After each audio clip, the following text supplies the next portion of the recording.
اللهم أعز الإسلام والمسلمين وأذل الشرك والمشركين. اللهم أعز الإسلام والمسلمين وأذل الشرك والمشركين. اللهم أعز الإسلام والمسلمين وأذل الشرك والمشركين. اللهم أهلك الظالمين بظلمهم. اللهم أهلك الظالمين بظلمهم. اللهم أهلك الظالمين بظلمهم. اللهم من أرادنا وأراد بالمسلمين سوءا فشغله في نفسه. اللهم من أرادنا وأراد بالمسلمين سوءا فشغله في نفسه. اللهم نسألك إيمانا كاملا ويقينا صادقا وقلبا خاشعا ولسانا ذاكرا وتوبة نسوحا وتوبة قبل الموت وراحة عند الموت والعفو عند الحساب والفوز بالجنة والنجاة من النار برحمتك يا عزيز يا غفار. اللهم ألبسنا لباس التقوى وألزمنا كلمة التقوى وأمتنا حين ترضى. ربنا تقبل منا إنك أنت السميع العليم. اللهم يا رب العالمين، اللهم يا وهاب، ربنا آتنا في الدنيا حسنة وفي الآخرة حسنة وقنا عذاب النار. ربنا تقبل منا إنك أنت السميع العليم وتب علينا إنك أنت التواب الرحيم. وآخر دعوانا أن الحمد لله رب العالمين. جزا اللہ وفق الجزا. اللہ تعالیٰ شیخ کو بہترین بدلہ دے. شیخ نے ہم لوگوں کو ٹائم دیا اور نادر باتوں سے ہم لوگوں کو نوازا. اللہ تعالیٰ ہمیں ان کی باتوں پر عمل کرنے کی توفیق عطا فرمائے. شیخ سے میرا پہلا سوال یہ ہے، کیا موجودہ جنات و شیاطین ابلیس کی اولاد میں سے ہیں؟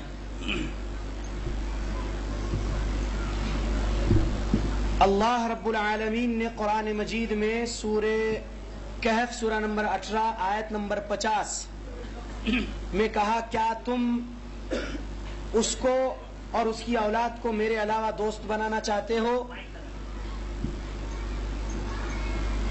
اللہ رب العالمین نے سورہ کہف سورہ نمبر 18 آیت نمبر 50 میں کہا کہ کیا تم ابلیس کو اور اس کی ذریت کو میرے علاوہ دوست بنانا چاہتے ہو؟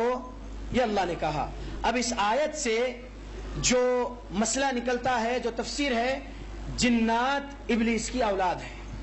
جس طرح سورہ نساء سورہ نمبر 4 آیت نمبر 1 کے مطابق موجودہ انسانیت بھی وہی آدم علیہ السلام کی اولاد ہے، تو تمام جنات بھی وہی ابلیس کی اولاد ہے. آدم علیہ السلام کی اولاد میں ایمان والے انسان جیسے ہیں، کافر انسان بھی جیسے ہیں، ویسے ہی ابلیس کی اولاد میں ایمان والے جنات سورہ جن آیت نمبر 14 سورہ نمبر 72 کے مطابق، اور کافر جنات جو جہنم میں جائیں گے آیت نمبر 15 کے مطابق ہے سورہ جن کے.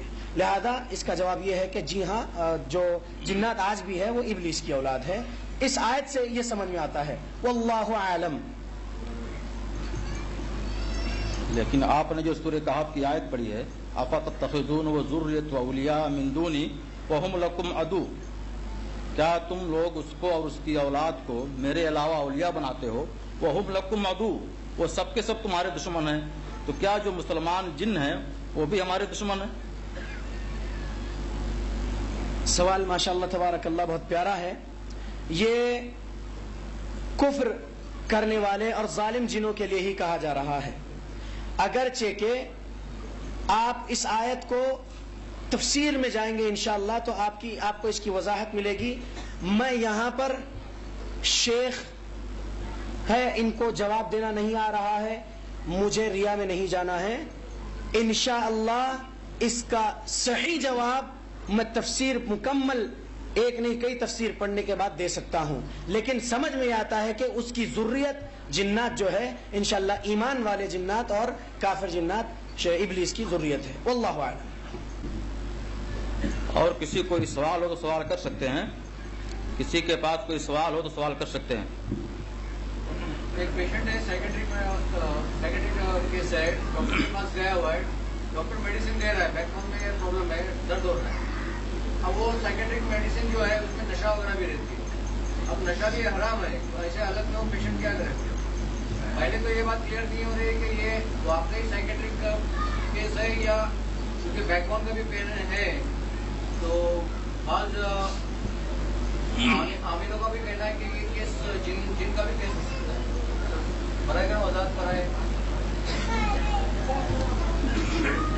اس کے لیے اس پیشنٹ کی کیفیت دیکھنا پڑے گا. پہلے تو رپورٹس دیکھیں گے، اس کے بعد اس کی کیفیت دیکھیں گے سورہ بقرہ سورہ نمبر 2 آیت نمبر 275 کے مطابق اللہ رب العالمین نے قرآن میں کہا یتخبط الشیطان من المس، شیطان کے صرف مس کر جانے سے بھی انسان خبتی ہو جاتا ہے.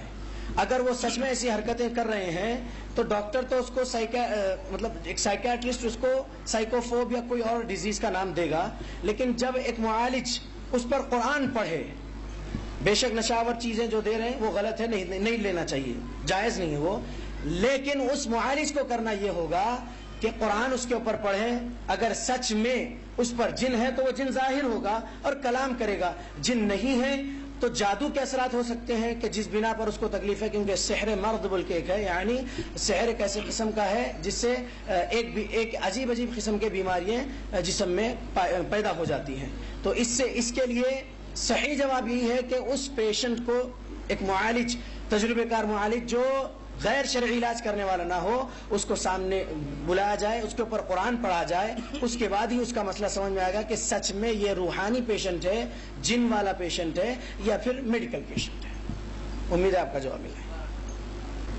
اس مجلس کے خاتمے کا اعلان کیا جاتا ہے. آپ سارے لوگوں کا شکریہ، شیخ کا شکریہ کہ شیخ نے ہمیں ٹائم دیا، آپ لوگوں نے بھی ٹائم دیا اور سنا.